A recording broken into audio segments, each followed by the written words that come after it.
Hi everyone, welcome back. तो आज का हमारा टॉपिक है डाइजेशन एंड एब्जॉर्प्शन। ये क्लास 11th का ह्यूमन फिजियोलॉजी यूनिट का पहला चैप्टर है। हम एनसीईआरटी के सारे पॉइंट्स कवर करते हुए चलेंगे and whenever I feel कि यहाँ ये extra points you should know, मैं वो ऐड करती जाऊँगी। So digestion and absorption, we know food is one of the basic requirements of all living organisms. हमारे ह्यूमन बॉडी, ह्यूमन सेल्स को एनर्जी की रिक्वायरमेंट होती है जो फूड से डराइव होती है। So food is the basic requirement of all living organisms.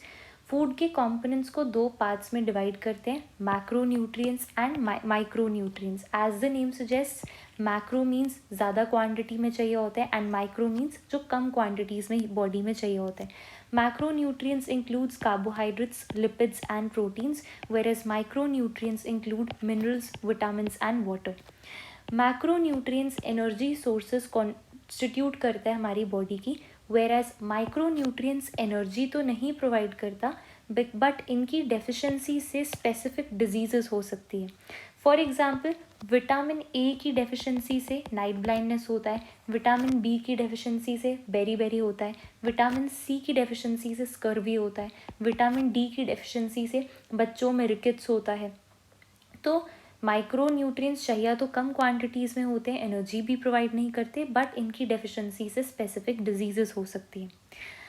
Now the bio macro molecules जो हमारे फूड में प्रेजेंट होते हैं, उसको बॉडी उसके ओरिजिनल फॉर्म, उसके ट्रू फॉर्म में तो यूटिलाइज नहीं कर सकती। It needs to be broken down, it needs to be converted to more simpler forms in the digestive system जो अब्जॉर्ब आराम से हो सके।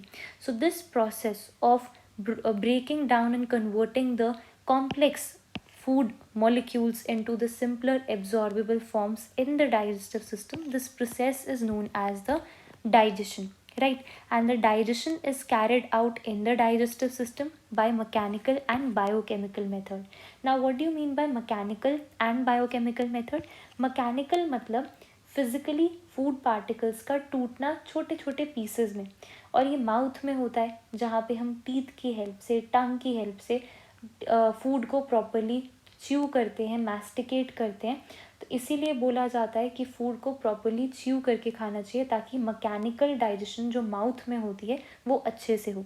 एंड बायोकेमिकल मेथड्स हमें पता है, जब आगे फूड एलिमेंट्री केनाल में पास करेगा तो वेरियस केमिकल्स उस पर काम करते हैं एंड वो एड करते हैं डाइजेशन में। सो डाइजेस्टिव सिस्टम में मैकेनिकल एंड बायोकेमिकल मेथड्स की हेल्प से डाइजेशन होती है। ह्यूमन डाइजेस्टिव सिस्टम में alimentary canal and associated glands होते हैं। एलिमेंट्री केनाल क्या है? एलिमेंट्री केनाल एक मस्कुलर ट्यूब है जो माउथ से एक्सटेंड होती है एंड एंड होती है एनस पे। सो एंटीरियरली स्टार्ट होती है माउथ से, फ्रंट में स्टार्ट होती है माउथ से and it opens out posteriorly through the anus. और हमारी जो ओरल कैविटी होती है, हमारा जो माउथ होता है, उसमें टीथ होते हैं और एक मस्कुलर टंग होती है। ठीक है, अब हम टीथ और टंग के बारे में पढ़ेंगे इस वीडियो में। टीथ, ह्यूमन के पास दो सेट ऑफ डेंटिशन होता है। पहला सेट जिसको दूध के दांत बोला जाता है, जिसे टेम्पररी, डेसिडुस या प्राइमरी डेंटिशन बोला जाता है। जब ये दूध के दांत, milk teeth, temporary teeth, primary और डेसिडुस टीथ टूटते हैं, they are replaced by the permanent और द सेकेंडरी डेंटिशन। सो दो तरह के दांत हैं, एक के टूटने के बाद getting replaced by another one. So this type of dentition is known as diphyodont. Di means two and dont means dentition, teeth. So diphyodont. Also हर एक दांत जो है वो एक बोनी सॉकेट में एम्बेडेड रहता है। इस तरह के अटैचमेंट को थीकोडोंट बोलते हैं, जहाँ पे दांत सॉकेट ऑफ जॉ बोन में एम्बेडेड रहता है। This type of attachment is known as thecodont.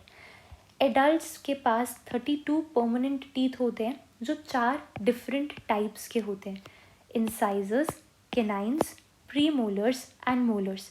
इस तरह के डेंटिशन को हेट्रोडोंट डेंटिशन बोला जाता है। हेट्रो का मतलब different and dont means dentition. तो 4 अलग अलग तरीके के दांत, incisors, canines and premolars and molars present होते हैं एडल्ट्स में।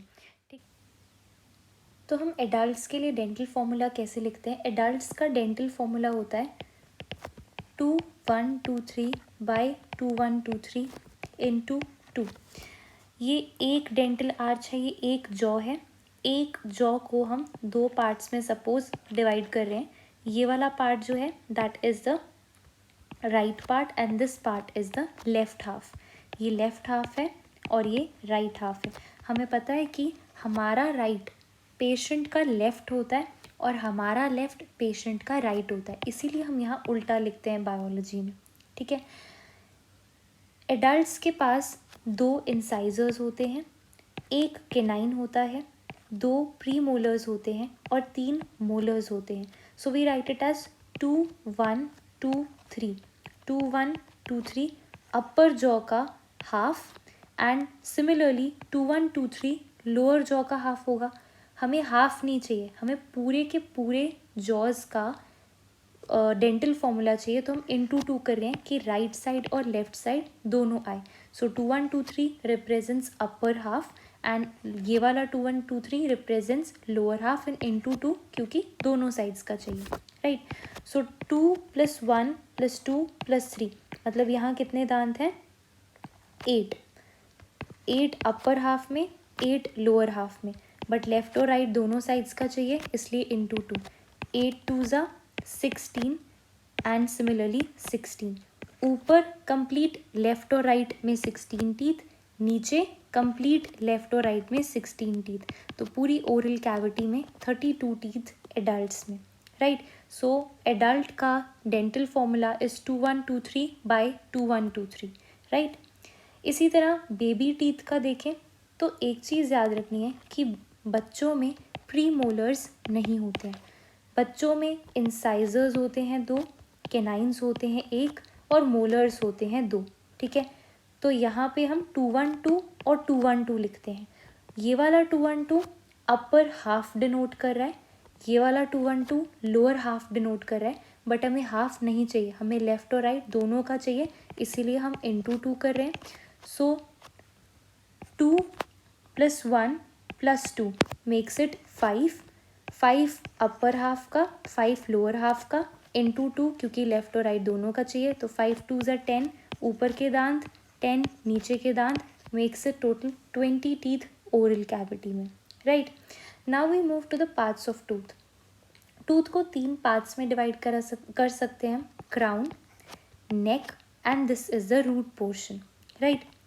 The crown portion is made of, or you can say this is capped by white substance जो हमें दिखता है, that is the enamel. Enamel human tissue में सबसे hardest substance होता है and इसका function क्या होता है? It helps in the mastication of the food. This is the hardest substance and this is made of calcium phosphate. Right? Enamel के नीचे आता है ये वाला part, that is the dentine. Dentine is secreted by odontoblast cells. Dentine को कौन से cell secretes करते हैं? ओडोंटोब्लास्ट सेल सिक्रीट करते हैं. डेंटिन के नीचे ये जो रेड पार्ट में है this is the pulp. Pulp sensitive portion होता है, सेंट्रल पल्प कैविटी, इसमें नर्व्स और ब्लड वेसल्स होती हैं. सो ये पार्ट्स ऑफ टूथ हैं. Now we come to tongue. Tongue एक फ्रीली मूवेबल मस्कुलर ऑर्गन है. टंग में मसल्स होती हैं, एक्सट्रिंसिक मसल्स होती हैं, इंट्रिंसिक मसल्स होती हैं. We are not going into that much detail, but just remember tongue एक फ्रीली मूवेबल मस्कुलर ऑर्गन है. This tongue is attached to the floor of the mouth by the help of this frenulum. Right. This is voluntary muscular organ. Now ये जो averted V shaped furrow आपको दिख रहा है this is known as sulcus terminalis. This is known as sulcus terminalis.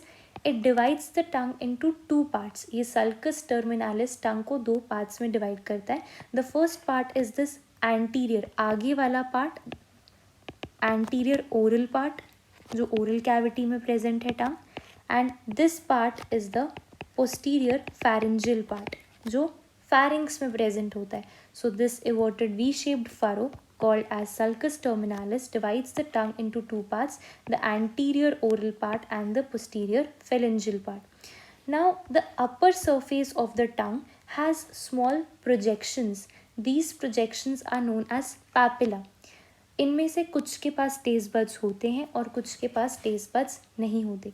4 तरह के papilla होते हैं, filiform papilla, fungiform papilla, foliate papilla and circumvallate papilla. इनमें से एक जो है फोलिएट वाला, वो ह्यूमंस में प्रेजेंट नहीं होता है, it is absent in the man. So the first is the filiform papilla. ये वाले फिलीफॉर्म पैपिला सबसे ज़्यादा छोटे आउट ऑफ ऑल, सबसे ज़्यादा स्मॉलेस्ट होते हैं, मोस्ट अबंडेंट, सबसे ज़्यादा पाए जाने वाले पैपिला, बट इनमें कोई टेस्ट बड नहीं होता है। This is filiform papilla. The second is fungiform papilla. Fungiform मतलब fungus, fungus is mushroom, so it resembles little mushroom. It appears as red dots and it contains taste buds. Fungiform में taste buds होते हैं, filiform में taste buds नहीं होते हैं। The next is foliate papilla, जो leaf shaped होते हैं, but they are absent in humans, they are absent in man. And the next type is the circumvallate papilla, जो इस सल्कस टर्मिनालिस के एडजेसेंटली के आगे आपको देखने में मिल रहे हैं। ये लार्जेस्ट होते हैं साइज में and it also contains taste buds, इनमें भी टेस्ट बड्स होते हैं। तो अगर पूछा जाए लार्जेस्ट पैपिला कौन सा है टंग का, then the answer is circumvallate papilla. The smallest ones are the filiform papilla and most abundant भी फिलीफॉर्म पैपिला होते हैं। फिलीफॉर्म में टेस्ट बड्स नहीं है, फंजी फॉर्म में है, फोलिएट तो मैन में एब्सेंट होता है और सर्कमवैलेट में भी टेस्ट बड्स होते हैं, right. Now we are going to study tongue map या फिर टेस्ट मैप। टंग मैप या फिर टेस्ट मैप एक कॉमन मिसकंसेप्शन है कि डिफरेंट सेक्शंस या डिफरेंट रीजन्स टंग की, they are exclusively responsible for different basic tastes. जैसे स्वीटनेस जो है वो टिप ऑफ द टंग में फील होती है, saltiness sides of the tongue पे, sourness sides of the tongue पे, और बैक ऑफ द टंग पे बिटर टेस्ट आता है। बट ये एक मिसकंसेप्शन है। लेटर रिसर्च से ये डिसअप्रूव हुआ, टेस्ट मैप डिसअप्रूव किया गया एंड बोला गया कि all the taste sensations come from all regions of the tongue, although different parts can be more sensitive to certain taste, right. And remember, chilies के लिए कोई टेस्ट बड्स नहीं होता है। जो बर्निंग सेंसेशन फील होती है, it is because of the stimulation of the pen receptors. Also dogs के स्वेट ग्लैंड्स उनकी टंग पे प्रेजेंट होते हैं, तब भी डॉग्स जो हैं वो अपनी टंग बाहर निकाल कर पैंटिंग करते हैं, सो उनके स्वेट ग्लैंड्स टंग के ऊपर प्रेजेंट होते हैं। तो आगे चैप्टर हम नेक्स्ट वीडियोस में कंटिन्यू करेंगे। Please like and share this video and do subscribe to our YouTube channel. Thank you so much for watching.